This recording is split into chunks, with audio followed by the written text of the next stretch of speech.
Okay, so thought I'd post some of the things that I did this week and then encourage some things similar for the group.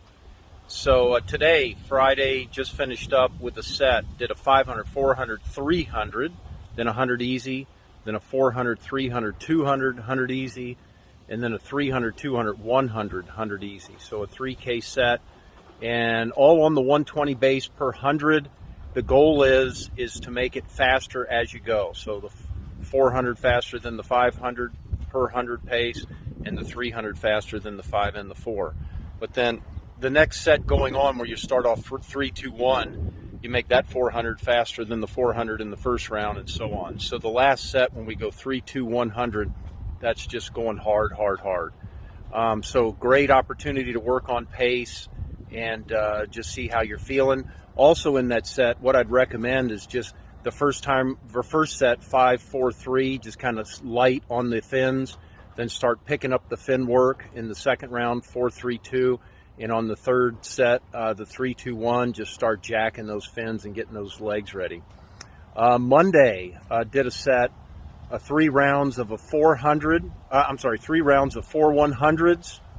on the 120, set a pace, and then a 400 at that pace, and 100 easy, and then 4 100s on the 120, set a pace, and then a 400 at that pace, and then doing that again. So my goal was to descend efforts and descend the hundreds I held in the last 400 fast. So on the first round, holding 110s per 100, and then went a 440. Second round, 106s, 107s on the hundreds, and went 426. The third round, holding 103, 104, went a 414.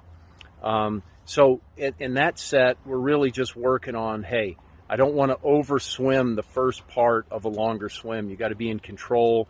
You kind of got to know, what your pace is. A lot of times what I'd like to do is just guesstimate, okay, on this 100, I'm going to try to push a 108 or a 115 or a 123. Just randomly select a time and then try to match it. So you really can understand what you feel like when you go a certain pace. How am I feeling when I go a 110 or a 130 or a 140? Kind of know what it's like. Because when you get in the open ocean, open water, or Hudson River, you're not really going to know how fast you're going unless you really have a good idea of where you were in the water. So great ideas to do that.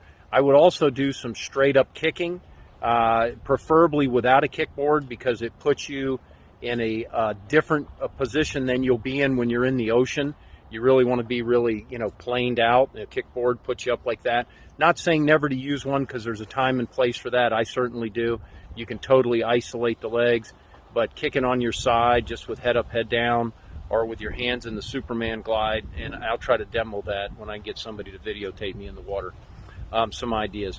Another set I did this week, just to give you some other ideas. On Wednesday, I did a 2,000 straight, where the first 25 of each 100 was pace work, and pretty hard. Not all out, but pace work. So getting the tempo up for 25, really working on big tires, big pulls underneath, and getting the arms going, not worrying too much about the legs, and then recover for a 75. 20 times through, you can adjust that to less or more. But have fun in your training. Again, we just don't want to get in and do mindless laps. You just won't look forward to going to the pool.